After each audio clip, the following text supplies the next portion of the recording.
కనీసం ఇంతగా వేధించి చంపిన సిఐ మీద ఎలాంటి యాక్షన్ తీసుకున్నారు అని చెప్పి చంద్రబాబు నాయుడు గారిని గట్టిగా నిలదీస్తూ ప్రశ్నిస్తా ఉన్నా.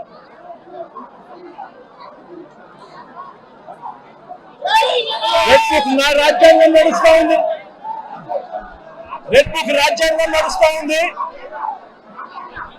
ఈ రెడ్ బుక్ రాజ్యాంగంలో చివరికి వెంకటేశ్వర ప్రైవేట్ కంప్లైంట్ ఇచ్చినా కూడా పట్టించుకునే పరిస్థితి ఈ రెడ్ బుక్ రాజ్యాంగంలో ఎక్కడా కూడా లేదు.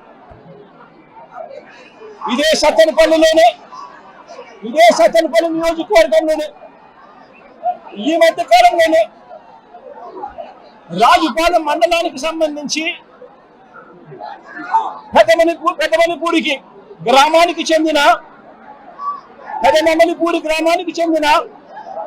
గుత్తా లక్ష్మీనారాయణ అనే ఆయన, ఈ గుత్తా లక్ష్మీనారాయణ హాస్పిటల్లో తన ప్రాణాల కోసం కొట్టుమిట్టాడుతా ఉన్న పరిస్థితి. ఇదే లక్ష్మీనారాయణను 2 నెలల క్రితం తప్పుడు అభియోగాలు చేసి ఇదే లక్ష్మీనారాయణను స్టేషన్కి పిలిచారు. సిఐలు ఎస్ఐలు ఇద్దరూ కూడా తప్పుడు ఆరోపణలు చేసి స్టేషన్కు పిలిచి లక్ష్మీనారాయణ సమాధానాలన్నీ కూడా గట్టిగా చెప్పిన నేపథ్యంలో ఆయన మీద ఎలాంటి ఆధారాలు లేని పరిస్థితుల్లో గత్యంతరం దాకా ఆయనను విడిచిపెట్టారు. మళ్ళీ 2 నెలల తర్వాత మళ్ళీ డిఎస్పీ పిలుస్తాడు. ఇదే లక్ష్మీనారాయణ పిలిచి డిఎస్పీ పేరు హనుమంతరావు, ఒక కుల ఉన్మాది. నేను అడుగుతా ఉన్నా ఇదే డిఎస్పీకి, పోలీస్ బట్టలు వేసుకుంటూ ఉన్నారా? న్యాయం ధర్మం కోసం మీరు నిలబడి ఉన్నారా? లేకపోతే న్యాయం ధర్మాన్ని చంపేయడం కోసం మీరు ఉన్నారా అని అడుగుతా ఉన్నా. 2 నెలల తర్వాత డిఎస్పీ మళ్ళీ లక్ష్మీనారాయణను పిలిచి వైఎస్ఆర్సీపీలో ఎందుకున్నావు, కమ్మ పుట్టుకలో పుట్టి అని చెప్పి ఇదే హనుమంతరావు డిఎస్పీ లక్ష్మీనారాయణను కించపరుస్తూ మాట్లాడతాడు. కించపరుస్తూనే మాట్లాడమే కాదు, అవమానించడము, బెదిరించడము, తప్పుడు సాక్ష్యాలు మళ్ళీ తీసుకొస్తాను, తప్పుడు సాక్ష్యాలతో నేను జైలుకు పంపుతాను అని చెప్పి అవమానించి లెంపకాయలు వేసి కొట్టి బెదిరించి లక్ష్మీనారాయణను అవమానపరిస్తే లక్ష్మీనారాయణ పురుగుల మందు తాగి సూసైడ్ వీడియో తీసి తన చావుకు ఎవరు కారణము, ఎలాంటి పరిస్థితుల మధ్య తాను చనిపోయే పరిస్థితి తీసుకొచ్చారు, ఏ రకమైన కుల ఉన్మాదంతో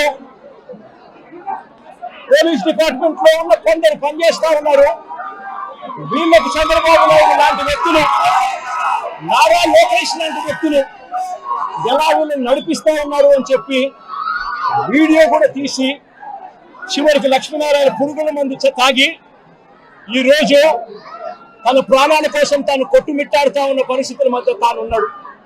నేను అడుగుతా ఉన్నా, వెంకటేశ్వర విషయంలో అయితేనేమి, లేదన్నా వెంకటేశ్వరరావు కొడుకు నాగమల్లేశ్వరరావు విషయం అయితేనేమి, లేదా లక్ష్మీనారాయణ విషయం అయితేనేమి, నేను చంద్రబాబు నాయుడు గారిని సూటిగా ఒక మాట అడుగుతా ఉన్నా. ఏమయ్యా చంద్రబాబు, కమ్మవారు మా పార్టీలో ఉంటే ఏమైనా నీకు అభ్యంతరమా చంద్రబాబు అని అడుగుతా ఉన్నా. కమ్మవారు పుట్టింది కేవలం చంద్రబాబు నాయుడు గారికి ఊడిగం చేయడం కోసమే పుట్టారట.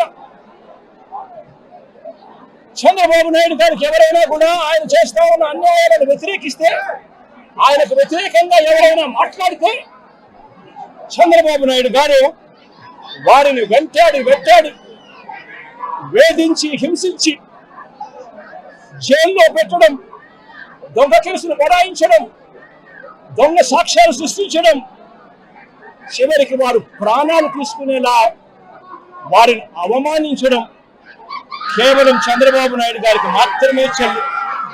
నేను అడుగుతా ఉన్నా, ఏం పాపం చేశారని నాగమల్లేశ్వరరావును చంపారు అని చంద్రబాబు నాయుడు గారిని గట్టిగా నిలదీస్తూ అడుగుతా ఉన్నా. ఏం పాపం చేశారు అని చెప్పి తనను పొట్టను పెట్టుకున్నారు అని అడుగుతా ఉన్నా ఇదే చంద్రబాబు నాయుడు గారిని. ఏం పాపం చేశారు అని లక్ష్మీనారాయణ ఆత్మహత్య చేసుకునే విధంగా తనను ప్రేరేపించే ప్రయత్నం, బెదిరించి హింసించి ఆ స్థాయికి తనను తీసుకొచ్చే కార్యక్రమం ఎందుకు చేశారు చంద్రబాబు అని అడుగుతా ఉన్నా. ఏం పాపం చేశారని వల్లభనేని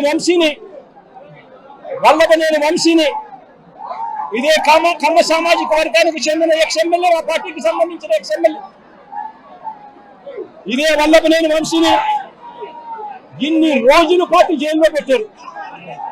ఒక కేసులో బెయిల్ వస్తేనే బెయిల్ వచ్చేదాకా గమ్మనుంటారు, బెయిల్ వచ్చిన తర్వాత వెంటనే ఇంకొక కేసు కడతారు, మళ్ళీ జైల్లోనే పెట్టే కార్యక్రమం చేస్తారు. ఇవాళకి దాదాపుగా 2 నెలలు దాటిపోయింది. ఇవాళకి కూడా వంశీ జైల్లోనే చంద్రబాబు నాయుడు గారి సేడిజంకు బలవుతూ ఈరోజు వంశీ కూడా జైల్లోనే మగ్గుతా ఉన్నారు. ఏం పాపం చేశాడని అడుగుతా ఉన్నా. ఒకటి అయిపోయిన తర్వాత మరొకటి తప్పులు కేసులు పెట్టుకుంటూ వస్తూ ఉన్నారు. నేను అడుగుతా ఉన్నా, ఏం పాపం చేశారని కొడాలి నానిని మా పార్టీకి సంబంధించిన మరో కమ్మ నాయకుడు, ఆ పార్టీకి సంబంధించిన ఎక్స్ మినిస్టర్ కూడా ఏం పాపం చేశాడు అని చెప్పి తన మీద తప్పుడు కేసులు బనాయించి తనను హరాస్ ఎందుకు చేస్తా ఉన్నారు అని అడుగుతా ఉన్నా ఇదే చంద్రబాబు నాయుడు గారు. ఏం పాపం చేశారు అని అబ్బాయి చౌదరి బెంగళూరుకు సంబంధించి మా పార్టీకి సంబంధించిన ఎక్స్ఎమ్మెల్యే ఏకంగా 9 కేసులు పెట్టారు. ఒక కేసు అయిపోయిన వెంటనే మరొక కేసు పెట్టి అబ్బాయి చౌదరిని చిత్రహింసలు గురి చేస్తా ఉన్నారు. ఏం పాపం చేశాడని చెప్పి ఈ మాదిరిగా చేస్తా ఉన్నారు అడుగుతా ఉన్నా.